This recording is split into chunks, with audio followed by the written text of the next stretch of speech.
And good afternoon or good morning wherever you are, and welcome to the QEM Heroes webinar series. I'm Christine Wood, and I serve as the Assistant Program Director for the Heroes Fellows Program at QEM. And for more than 30 years, QEM has been a national catalyst for STEM education transformation and research capacity building. Currently, the QEM network serves nearly 900 colleges and universities and reaches more than 8,000 individuals nationwide. This webinar is part of the HEROES initiative. The HEROES program brings together researchers with experience in the federal government to lend their expertise and support to the STEM research and education communities. Our fellows are here to provide tools and tips for navigating the funding landscape, developing STEM programs and partnerships, and improving talent retention in in-demand fields. We hope this series promotes engagement with our HEROES fellows and provides valuable resources to our participants. The webinar recordings and slides will be available in the QEM Resource Hub. By attending this webinar, you will soon be added to the QEM network and granted access to the Resource Hub. And I'm so proud to introduce our Heroes Fellows today. Dr. Toni Danstep uses her PhD in Systems Science and Developmental Psychology to advance equitable, informal STEM learning research and practice. Toni's led over 100 research and evaluation studies in collaboration with practitioners, academics, artists, and community members. Her work has explored the impacts of informal learning for people of all ages and has spanned topics including social justice, metacognition, spatial reasoning, and environmental and social science.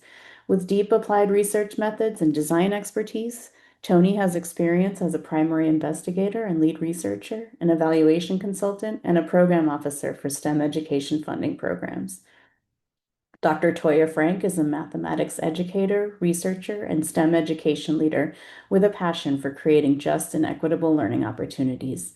She recently served as a program director at the National Science Foundation, where she led national initiatives in racial equity in STEM education and data science core. She also served at George Mason University as an associate professor of mathematics education leadership and secondary education. As a published author and sought-after keynote speaker, Dr. Frank has shared her expertise with organizations such as the Association of Mathematics Teachers Educators, the National Council of Teachers of Mathematics, and the Psychology of Mathematics Education, North America.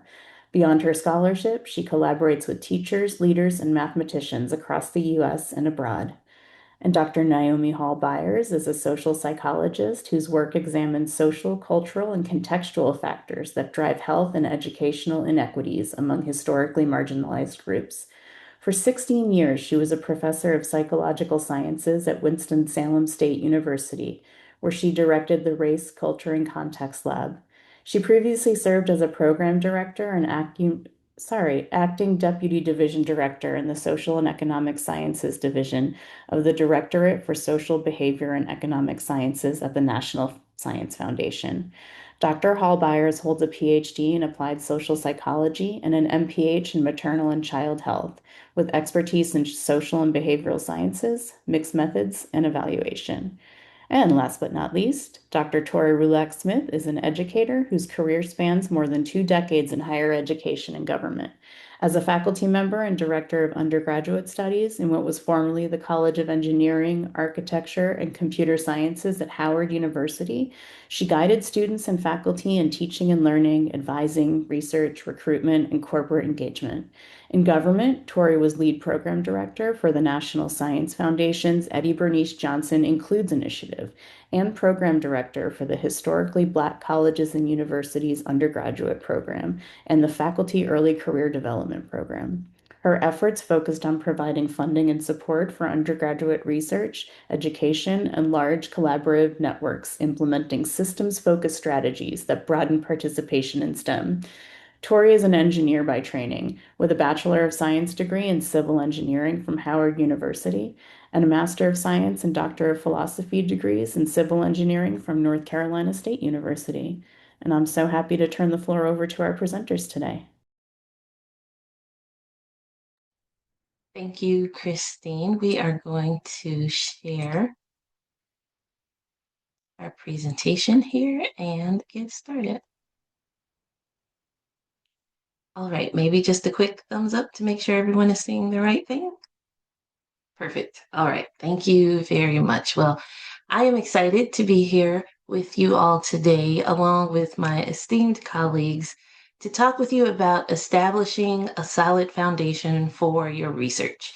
We're going to look at sort of the whys and hows of literature reviews. And this is incredibly important because we all know the necessity for critical analysis and synthesis of extant scholarship and literature in research. We are looking at sort of what research already exists and what findings exist that will help you frame and support your research. And so that's where we are going to focus today. This, of course, is a topic that is generally applicable across research proposals and empirical studies, regardless of discipline. But our focus for today, as part of a webinar series, is really on STEM education and behavioral science applications. You might ask or wonder why reviews is in parentheses in the title, or in parentheses in the title. And that really is to make the distinction between the literature review section that might be part of a proposal or a paper, and the idea of reviewing and applying literature throughout a proposal. So we did that intentionally because today's webinar is going to provide helpful information on both topics. We'll talk about literature reviews as a specific section of a research document, and also the review and application of literature throughout a proposal. So with that, let's look at some of the specific topics for today. When you think about the whys of making good use of literature in research, we are going to focus on literature as a way of grounding and situating your work, common mistakes to avoid, and also using literature to guide research design. When you think about the hows, our primary focus will be sort of searching, assessing, tracking, and synthesizing literature. We'll also talk about some efficiency techniques and then strategies for proposal writing specifically. So before we dive into content, we want to start off with a poll just to get a sense of how those of you in the audience approach literature reviews. So Christine, if you'll help us launch that poll, we're going to ask you to select all that apply to this question. What do you typically include in a literature review for your research? There are quite a few options here. You can check as many as apply. And if there is something that comes to mind that's not included here, feel free to just check the other box, and you're welcome to add what those other elements are in the chat. We'll give it just a moment so that you all can respond.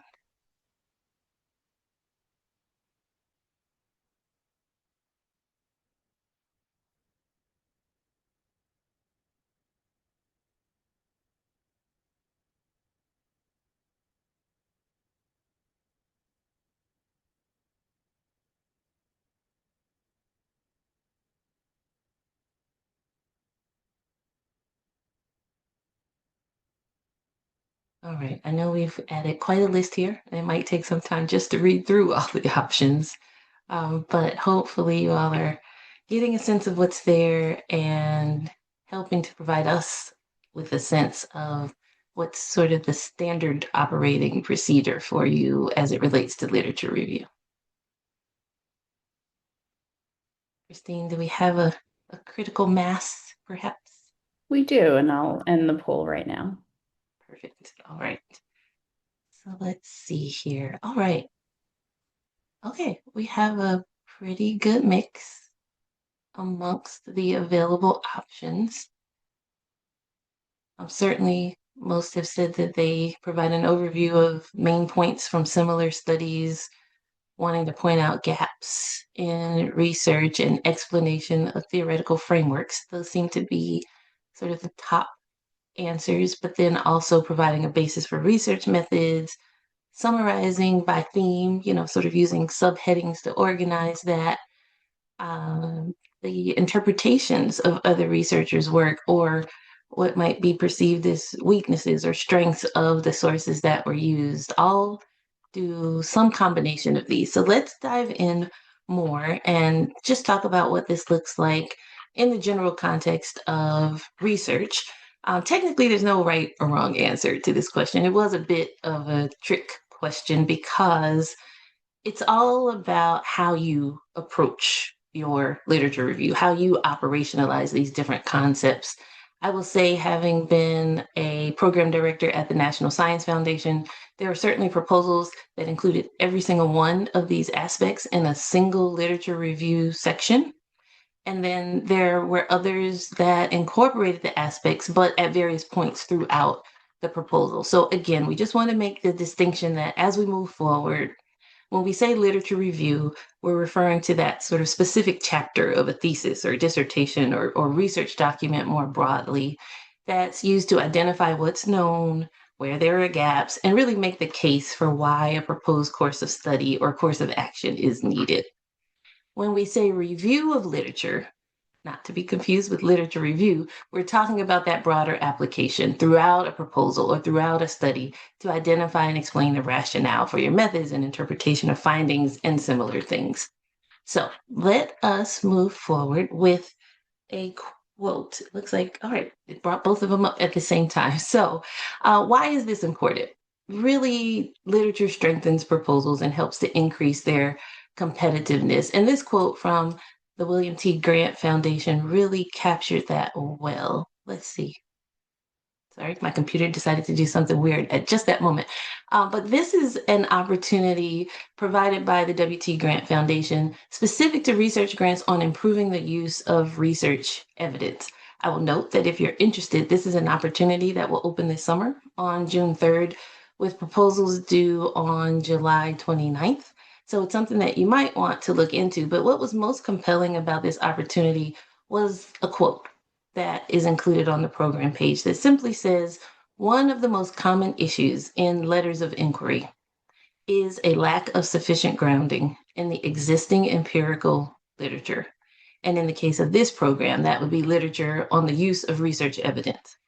We strongly encourage applicants to review the resources for applicants, which comprise foundational texts on the use of research evidence, as well as historical and more recent work by grantees.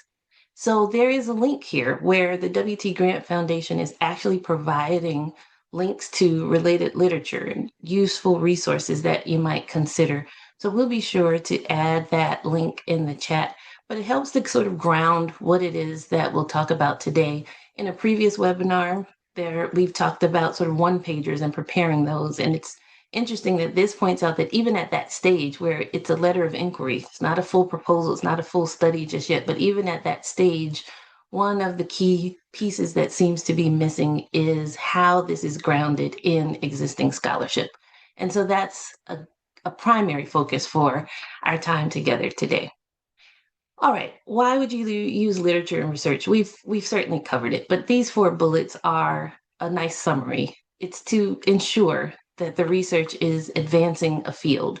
Because when you have an understanding of the advancements and developments in your field, it allows you to really make a better case for how your research is going to now advance the field from its current state. Literature, of course, provides evidence that will help substantiate your argument that you're making in whatever research document it is that you're preparing. Literature really should be the basis for all aspects of research. Again, regardless of whether you place it in the literature review section or if it's the review of literature interspersed throughout a proposal, all aspects of the research should be framed and informed by scholarly publications and research. Literature should be a common thread, really, that's interwoven throughout empirical work, proposals, dissemination efforts, not an add-on at the end. And please know, those who review research on a regular basis can tell when it's sort of an add-on at the end. So we'll talk more about how to ensure that that does not come across, but it's not a write the proposal, then add a literature review to match. Really, literature should be informing the work as you go. All right. We are going to look just a moment before we pivot at common mistakes to avoid. Nearly every proposal, no, maybe not every, many proposals that I know this team presenting today has seen at the National Science Foundation or even in other contexts makes this assertion that this has never been done before.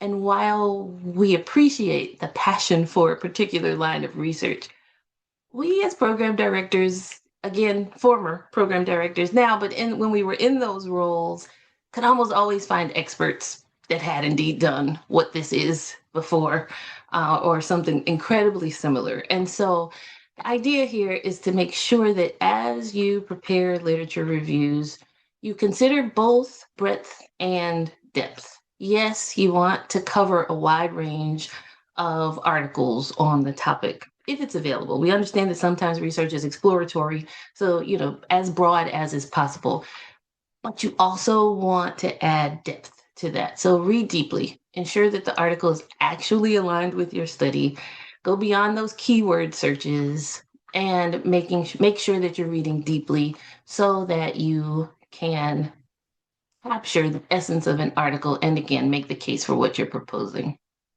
Cherry picking is another common mistake to avoid where you've sort of done that just keyword search. You find a sentence that works really well, you grab that sentence, you place it in a proposal, only to later find that that one sentence really was not the essence of the paper. And you tend to discredit your own work by appearing to say that a particular author has taken a certain position, which is really opposite the position that deeper reading would have revealed. So be careful, actually, avoid. I was going to say be careful about cherry picking, but don't be careful about it. Avoid cherry picking as you move forward in preparing these kinds of documents. There are also overstatement of claims that occurs quite frequently. So you might say that something is significant when absolutely no statistical testing has been done to confirm significance. You'll want to avoid that. Or even just making broad statements without consideration of the sample size. So, you might say something had a 200% increase, but that means something very different when the sample size is 10 versus when it's 250 or 500. And so just being careful about not overstating claims as you present your data in a literature review. The last thing very quickly is not synthesizing the literature to make an argument. There are many times where many different frameworks or theoretical or conceptual frameworks might be mentioned, and it almost appears as if they're being mentioned to sort of check a box, but there is absolutely no connection between them, nor is there a connection between the theories presented and the research that is proposed or the study that is being undertaken. So, common mistakes that we definitely want you to avoid. And now, let me shift things over to Toya Frank, who is going to talk more about using literature to establish a research design. Thank you, Tori. Um, Lit reviews are ultimately about situating yourself in conversations that are happening in your field and beyond, depending on your focus of study. So first, you want to show in lit reviews or reviews of the literature how you're building on prior research. This will be thinking about questions like what foundations you're drawing from, what kinds of key studies, theories, or findings are shaping your thinking, and asking these questions signals that your work is grounded and informed. And at the same time, strong research is driven by addressing research gaps. So you're looking for spaces where the literature is silent or perhaps incomplete, or there are contradictory views or views that are in contention with one another. You're looking for the big arguments among researchers in your field. And this is also where you're starting to think about new approaches being addressed and new framings of the phenomenon. Maybe you're trying to apply a different methodology to this particular field, or you're trying to work with a new population or ask a familiar or long-standing question in a more equitable way or from a new lens. And this is where using literature to do those things contributes to your study becoming more visible because it's looking at your question in a new way based on what you've learned from the literature. So your work should be speaking back to theory. So as you use the literature to help you develop theory, you should be asking yourself things like, how will this research refine or challenge or extend the theory that I'm working with? And this connection helps to elevate your study beyond just the single context that you're addressing. And finally, just related to writing research questions informed by the literature, you want to communicate a sense of urgency for your work. You want to clearly address why this work matters now and the implications of this question going unanswered. Next slide, please. So ultimately, literature reviews do more than describe a field. As my advisor would say in college, I do not want glorified book reports about the articles that you're reading. Ultimately, they help you to make a case for your work.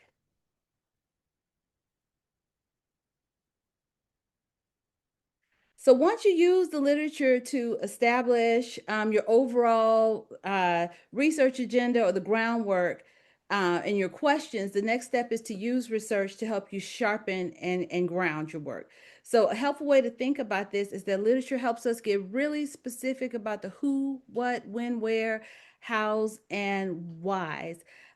In that, it helps us define our focal area, whether your focal area is a particular experience learners are having, or a problem broader in the field that you're trying to address, or the impacts of a particular intervention. Literature is going to help us to be very clear about exactly what you're studying and how it's been studied in the past. Literature reviews also help us to clarify the contexts in which we conduct research, whether this is working in urban schools or rural settings or out of school programs. Um, the context isn't just the background for doing your research. Context really helps to shape what's possible and what matters in your area of research. It also helps to inform our activities to be studied. And depending on your field, this could be a particular experience design, some learning activity, or an intervention. So the literature will help you to understand what approaches have already been tried, what worked or didn't work in the particular phenomenon that you seek to address, and how you may be able to design something that's more responsive or effective as you learn about what's already taken place in literature. And related to that, think about like practitioner supports, because the focus of this particular presentation is STEM education and social and behavioral sciences. So many of us in these fields are asking questions like what teachers, facilitators, or leaders need in order to implement work well. And the literature can help you to highlight both the barriers and the conditions that foster support for practitioners as you design your research question and your research study more broadly. Um, we also want to be precise about the focal age of the population. Doing research with elementary students, for example, may not translate directly to high school or adult learners, and the literature can help us to narrow down excuse me, narrow down the focus of our research regarding focal age of participants. So altogether, the literature is pushing from broad ideas to helping us write well-scoped, focused, and answerable questions, questions that are grounded in what we know experientially, but they're also clearly positioned in the literature. Next slide. So, just drawing on what Tori mentioned to us before about this idea of things never being studied before in fields, sometimes this is the case. We are trying to cover new terrain in our research or taking on longstanding things in fresh and new ways, emergent ways. And so, just for a moment, we want to think about what it's like build to build a new idea using existing literature. So literature can be a tool for creating and advancing new areas of study. So you notice here we have the two gentlemen trying to piece together, to bridge together existing ideas to new ones. When we're working in emergent spaces, the literature can often help us to justify why new methodologies are even needed. Sometimes existing tools don't quite fit the questions that we're asking. So researchers draw on adjacent fields to adapt and invent new approaches that may capture new kinds of data, new kinds of skills, and new types of technologies that have not been considered for the research phenomenon. And I will say recently we've seen these particular things happen in real time. So, for example, in the late teens, early 2020s, work on AI in education required researchers to be creative when they reviewed the literature. So, pulling from fields like computer sciences and integrating the learning sciences and thinking a lot about ethics. And pulling from these different literature spaces allowed the field to ask and frame entirely new questions and new methods to address AI in education. Similarly, during the COVID-19 pandemic, researchers were rapidly shifting to online environments, whether it was teaching online or conducting research and interviews and simulations online. And the literature that emerged during that time helped us to normalize and validate approaches that were needed for a new context and hence a new body of emergent literature. So Zoom became a practical tool, and it became a tool that just wasn't out of convenience but out of necessity. And there was this new emergent research happening around these ideas. So what's important is to realize that though you're starting in a new idea, you're not necessarily starting from scratch. Again, taking on the bridge metaphor. What we're really doing is trying to weave together insights across different disciplines to identify things that transfer and then trying to name what is new in the process. So, just for those of you who are working at the edge of a new field, who are trying to design something that may be novel and emergent, making sure to use that literature to help you do two things at once. It's going to help you anchor your work in what we already know, and the literature is going to help you make a credible case for what needs to be imagined for the future. Next slide, please.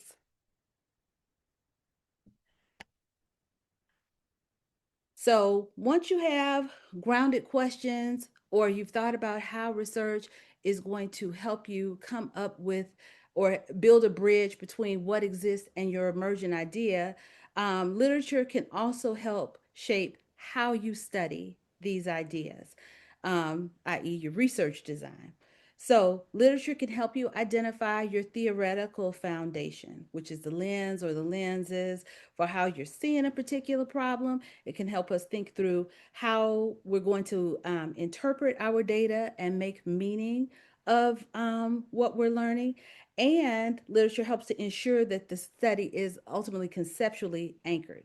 So, when you're establishing a theoretical foundation for a study, we advise that sometimes one theoretical framing may not be enough. You may need to weave your theories together, and you're going to use the literature to do such.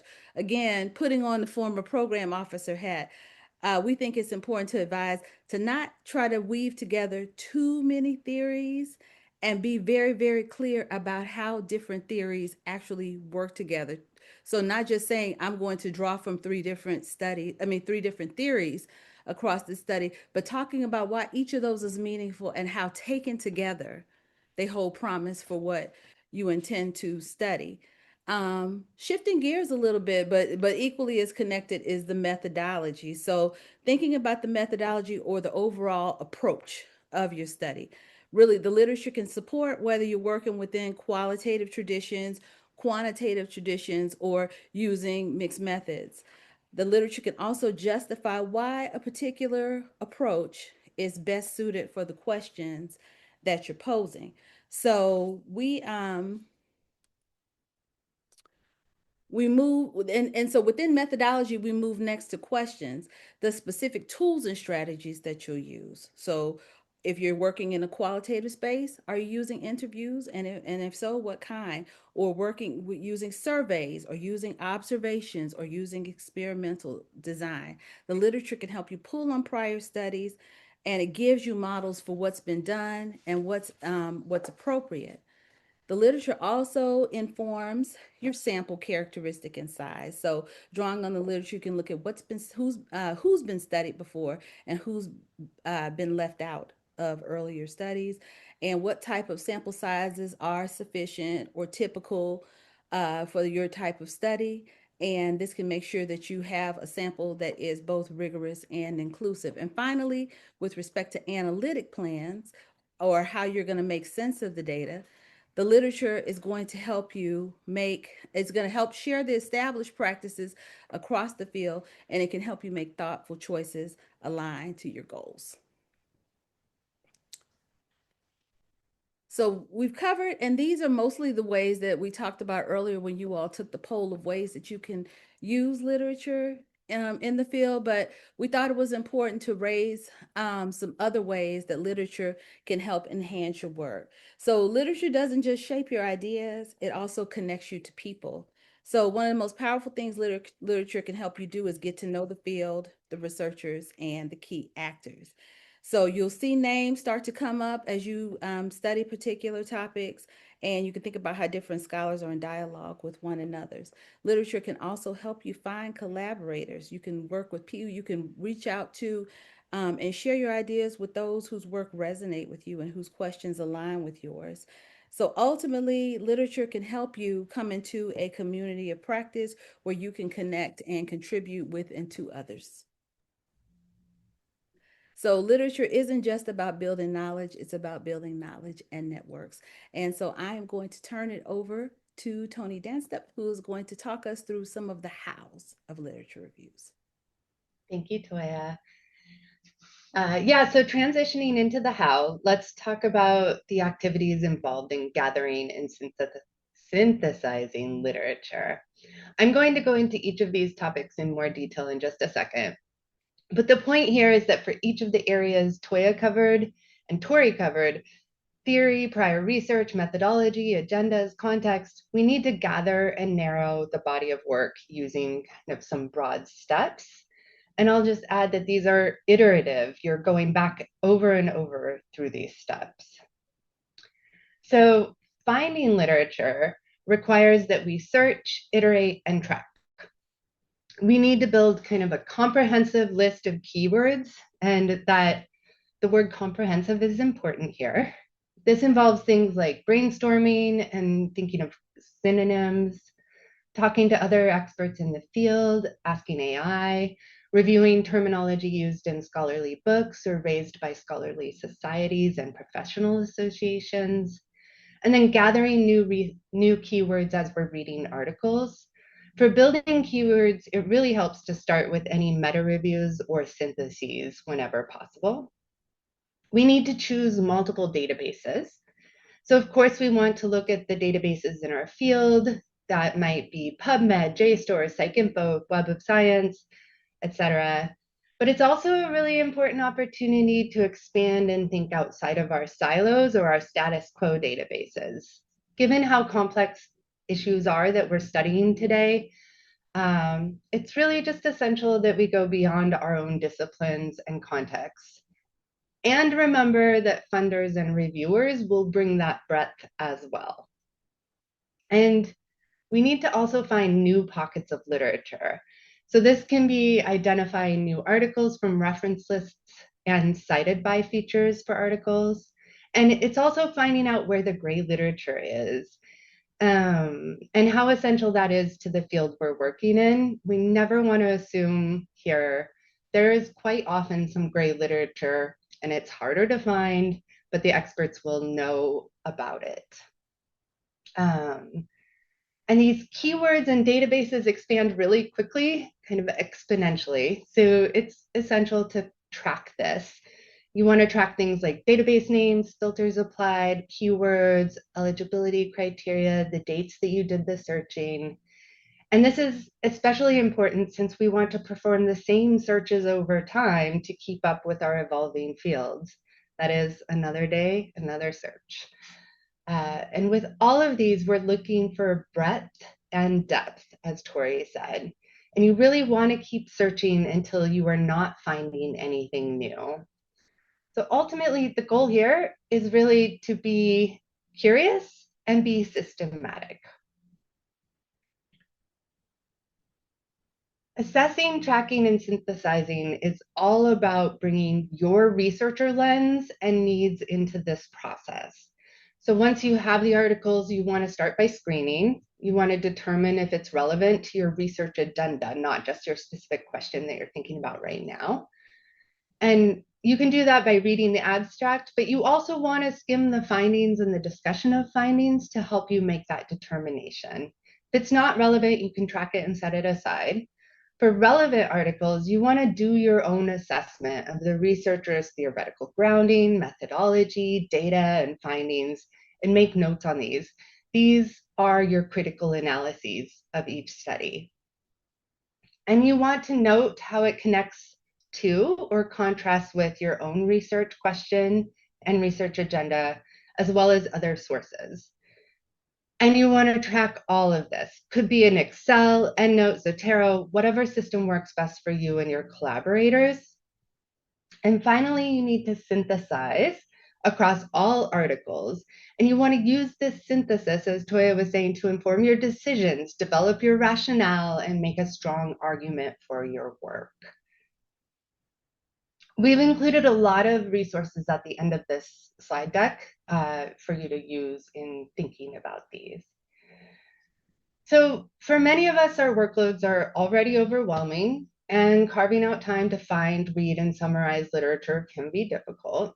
So holding this truth alongside the essential nature of literature that Tori and Toya just described, can you, if you have any strategies that you use to help make literature reviews more efficient, we'd love it if you'd share that in the chat. And be as specific as you can be. We're all trying to build approaches and expertise here. So if there's anything you have to share, we'd appreciate it.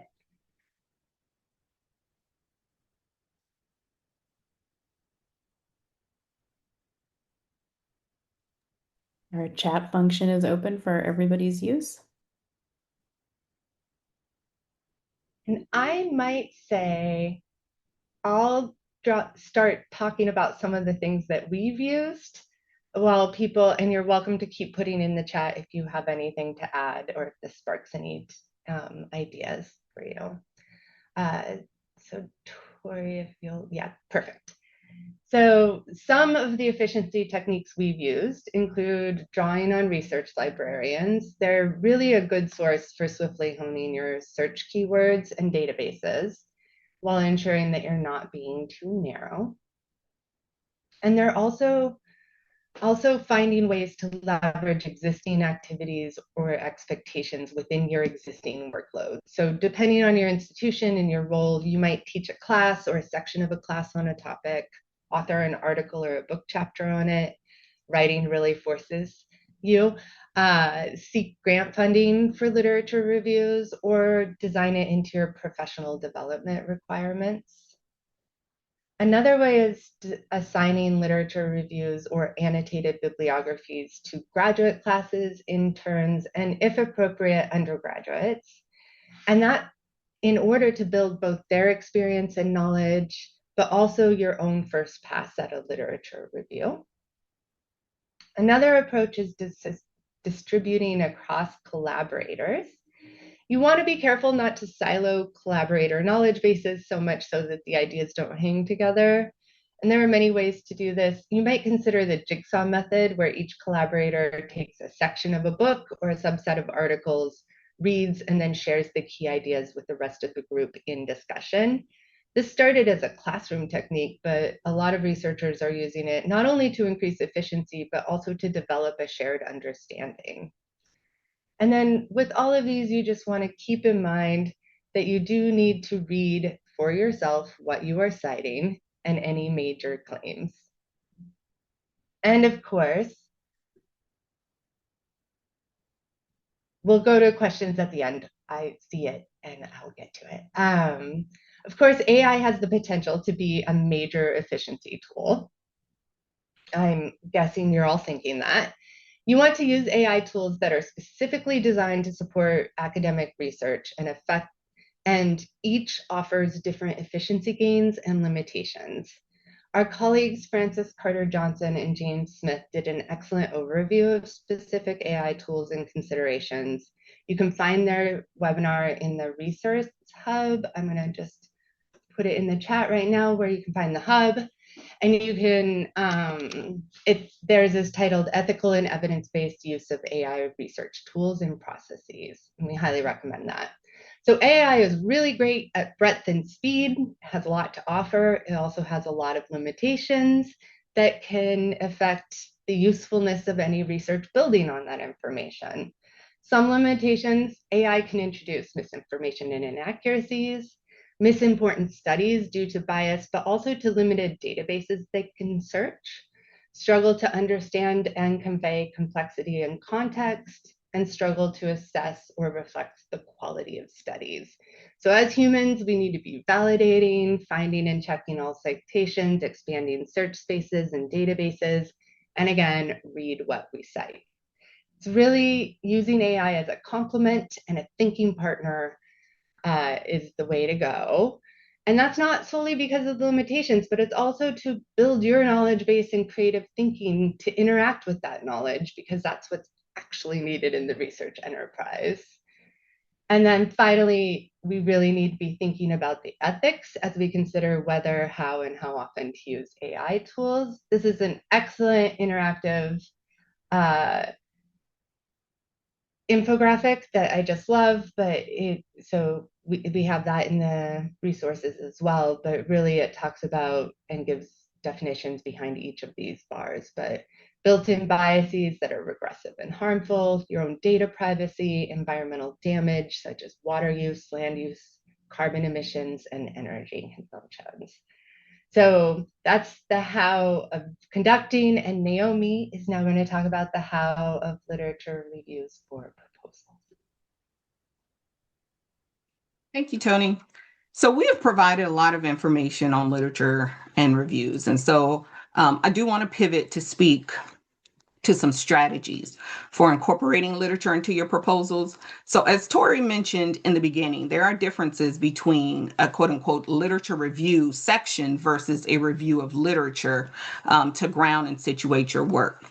And so I'm going to talk about four differences as we think about proposals in particular. But one thing to keep in mind is that literature for proposals, for research proposals, may be identified differently based on the funding agency. So it could just be in a background section for the National Science Foundation. You would put it in the intellectual merit section. For National Institutes of Health, it would go into a significant section. So just kind of keep that in mind. So the first difference or first strategy for identifying the or for presenting your literature for proposals is purpose. So lit reviews or reviews of literature for proposals should be a little bit more narrower and more focused on the main goal of contextualizing or grounding your proposed research. Also, it should address a gap or demonstrates how the research will extend or advance existing knowledge. And this can be knowledge like so basic science, theoretical knowledge. This could be knowledge about an intervention and so forth. But it tends to be much more focused. And so then we think about the scope, which literature or reviews of literature for proposals should focus on the most relevant and recent literature related to your research question and aims. Of course, this does not mean that you cannot include groundbreaking information from decades ago, but it does mean that you need to be much more specific because broader background information can be put in sort of an introduction section if applicable, but this is really not the time to demonstrate the breadth of knowledge that you have about a particular subject if it's not really relevant to the proposed research. And as we talk about integration, so some information is embedded in an introduction, a background, or a standalone section. However, the review of literature for proposals really should be linked throughout the proposal. So the literature should be linked through to your research problem or research aims. It should be linked to your decision of what methodology or approach sections. And so as the reviewer and or the funder, you should be able to see the connection with the literature throughout the proposal. And as I'm speaking about, as a funder, the audience is different, right? So you must be able to convey or convince funders, I should say, and depending on what you're applying for, it could be reviewers, but You need to convince them of the importance, the feasibility, and the novelty of your proposed work and why they should invest in it. One of the things that I think is important is you can really think of the review of literature for proposals as telling a story. So if you have listened or read bad stories, you know that there is an art to telling a good, compelling story. And so a good story can evoke a range of emotions and it can inspire someone. So this is also true for writing a good, compelling proposal. You want the audience to feel something that leads them to open their wallets for you. In terms of successful literature reviews, as for former program officers for the National Science Foundation, we have, of course, read tons of literature reviews. The most successful ones drive the argument and support the methods. The funder or the reviewer does not have to go on like a fishing expedition, right, to figure out how your literature review or how the literature connects to the research questions and to the methods. Successful literature reviews clarify your rationale and help the reader to easily see how your choices in questions, design, and methodology are justified. And in the specific case of grant proposals, the question you should always try to answer is, does my literature section or review of literature do enough to convince the funder that this proposed project is going to advance knowledge and understanding within the field and or across other disciplines? A funder is always going to be thinking about the return on investment. So keep in mind, a great literature section or review is not about length, it's about saturation. Often the amount of space afforded to researchers and grant proposals is minimum. So you must make sure that you are focused and only including the most relevant and compelling information that supports your work. So I have the wonderful job of summarizing what we have talked about today. So as we're coming to the end of our presentation, I do want to provide a quick summary of what we have already talked about because I know it's a lot of information. So the top green boxes corresponds to the why of literature reviews, and the blue boxes are going to correspond to the how. So we know that literature grounds your work. It should be the foundation for all aspects of the research. It demonstrates that you understand the advancements and the developments in the field and provides evidence that helps to substantiate your argument. As Tori noted, it may be called literature, a literature synthesis, or literature review. Either way, it should be framed and informed by timely and relevant scholarly information.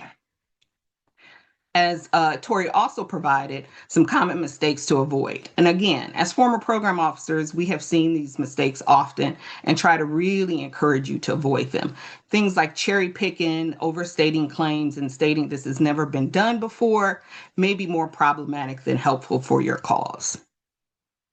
Toya talked about how to use the literature to guide your research agenda and questions. And so this is the opportunity to talk about how you are building on prior research, what theoretical or conceptual foundations you're using, where are the gaps, how will your research refine, challenge, or extend what we already know.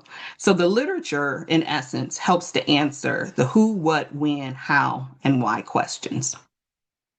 Tony gave us a lot of information on the how, right? She talked about activities involved in gathering and synthesizing literature. She provided some great strategies for building your list of keywords to search, choosing databases. And one of the most important strategies, in my opinion, is to make sure that you're looking for studies and literature outside of your discipline.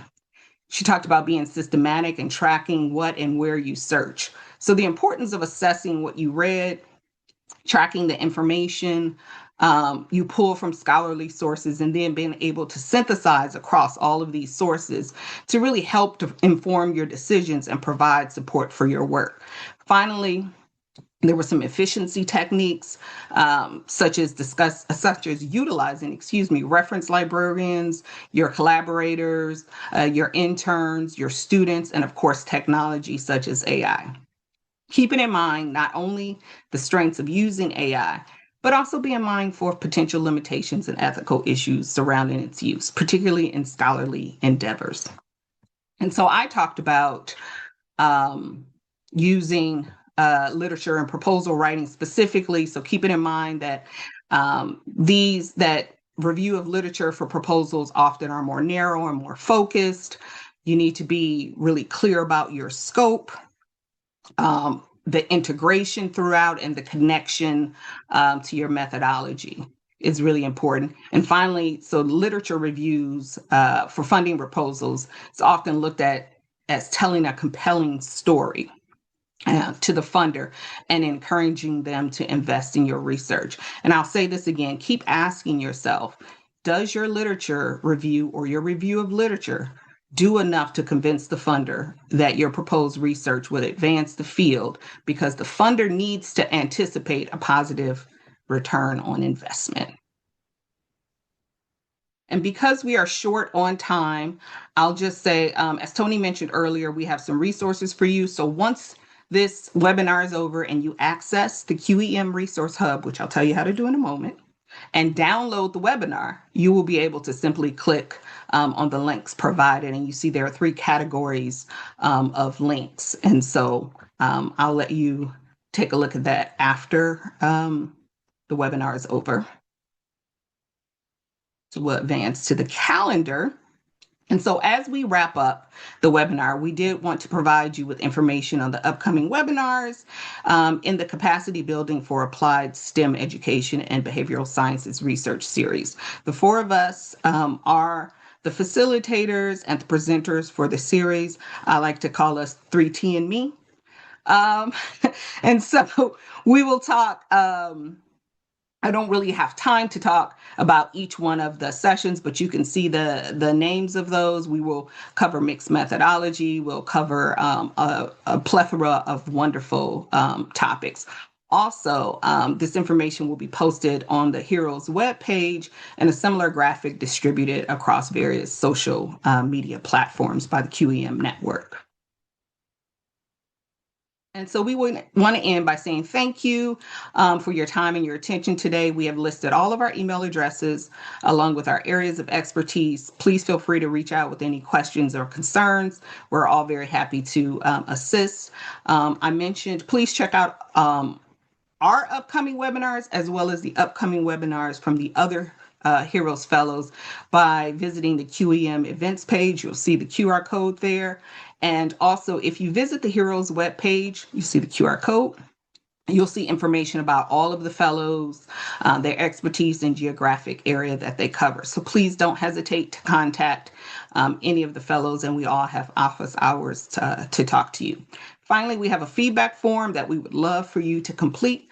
Let us know your thoughts about this particular webinar, any topics you would love to see covered, and any other general or specific feedback you have for us. So I believe we have a little bit of time for questions and discussion.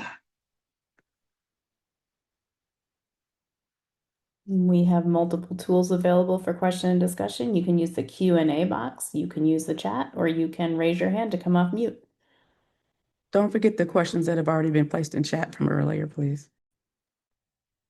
So I answered Adrian's question about how you can involve undergraduates in lit reviews, but others of you have taught undergraduates more recently than I have. So I wonder if you have ideas to add to what I put in the chat. When I read your response, Tony, I thought it was excellent. It was definitely what I was going to say. The only thing that I would add that might be a touch more specific was with undergraduate students, I find it great to start with a single article. Tony, you mentioned being more focused. I think teaching the methods and the strategies on a single writing or a single reading is much better approach. And then, depending on the students, how many there are, how much time you have, you can certainly expand from there. Yeah, and I just want to add, so 16 years, all undergrads, and I used to teach research methods and statistics in psychological sciences. And one of the best activities that I've had, had with the students was to put them in small groups. So maybe it's 3 students. Each does their own article. So, you give them a guideline of how to review an article. And then You give them some time and they get together and they now have to come up with how the three articles are alike, how they're dissimilar, how they, so there's an activity around comparing and contrasting. And so I agree with Tori in terms of giving them one article first, but then also putting them in a setting where they can have a discussion and they can kind of go back and forth and they can learn how to compare and contrast. And now they have to write up a review of those, a lit review of those three articles together. Yeah, I think that's a great exercise to help them, one, think about. I don't teach research to undergraduates, but even working with new graduate students, like the anatomy of research articles. They may be doing different things, but we tend to follow a flow in the way that we do that. So helping students to learn how to look across articles and pull out those important pieces. And Naomi, I think you bring up this idea of synthesis across articles. Having them do it as a team is really important. So I would think if I were working with undergrads, helping them how to synthesize early, I think is a great skill to have. One thing I'll point out, Carrie Hall put in the chat about getting lost down the rabbit hole of literature review work.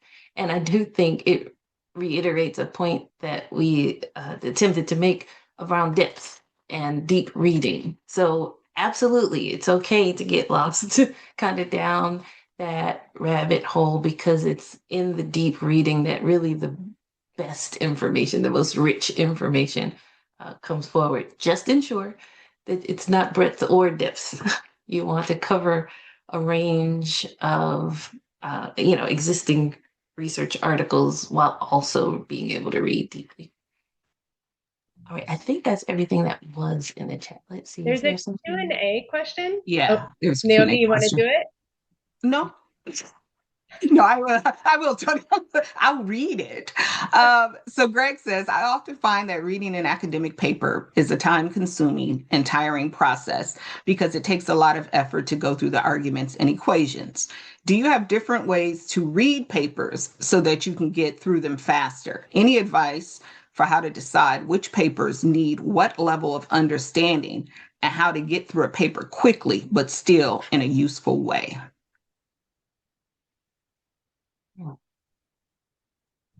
Oh, go ahead, Toy.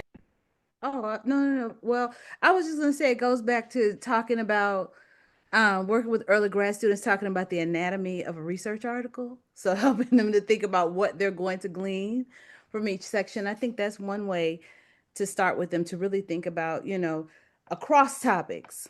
I feel comfortable enough at this point in my career to say, like, most research articles are going to follow a particular structure, and based on what you're using the article for, whether it's really thinking about your method section or whether it's thinking about how the topic itself like helps to inform what you intend to study. I think that's a starting point for thinking about how to read it. And I'd also say I think reading them efficiently is important. I don't always know quickly. Sometimes, especially when you're new at it, I just think it's time consuming. And I think it's worth building that time up front to build the muscles so that then students can say, okay, I know what the structure of these things is like. Let me go for what I need, then maybe go back and address some of the other things. But yeah, just thinking about efficiency, especially in graduate school, reading hundreds of pages a week, you do need a strategy for how to do it. So I think this was a really awesome question. I think even as research, oh, sorry, Tori, were you going No. Go ahead. to, even as researchers, it's building that muscle and then rebuilding that muscle is really helpful, right? Like we go in and out of how often we're deep in the literature. For me, a lot of it is like a shift in the idea of like it not being a drudge, but it being a joy to find and understand and learn about how people are doing it. So thinking of it as kind of each piece is an inspiration for you to get into what you want to do next and how important it is and what's really going to drive a field. So that's just in addition to what Toya said. And I'll say quickly, I know we're out of time, but I see what David put in the chat. And I was going to be incredibly transparent, yet make a really strong point that there should be no shortcuts, as Toya and Tony have noted. But I will say that I am very disappointed when I read an entire paper because a title made me think I was going to get something, and then it's underwhelming at best. So I did start to read discussion sections first. So, kind of, what did they get from this? Kind of start right after the analysis to see if it's what I thought it was. Then, based on that, I can go back and read deeply, because sometimes I can read that analysis section or the discussion that follows the analysis and figure out whether this is what I thought it would be or not. So, I will say that as a personal strategy that does not replace reading an entire article, but I do sort of read maybe the end first and then go back to the beginning, because it gives a better idea of what to expect. And you want to know if it's worth your time for the investment, right? So I think having a strategy, that's a viable strategy to decide if it's worth giving it lots of time and attention, because not every article will be worth your time when you're reviewing literature. Well, I'm going to say the dirty word, AI. AI can, and this may not be for new students or people you're trying to train, but you can use AI to summarize articles, and you give it very explicit instructions on what you're asking it to look for. And then based on what it spits out, then you decide whether or not to read the entire article. So that's another, it's not a replacement for reading the article, but it is a way to cut down on the hundreds of papers that may be relevant or not to what you're doing. And then you go back and read the ones that are viable to what you're doing. Great point. Well, we are 2 minutes past time, and I just want to say thank you so much for attending the Heroes Fellows webinar series. We hope to see you at a future webinar soon. Thanks to our presenters for an engaging and in-depth discussion today. We'll see you soon.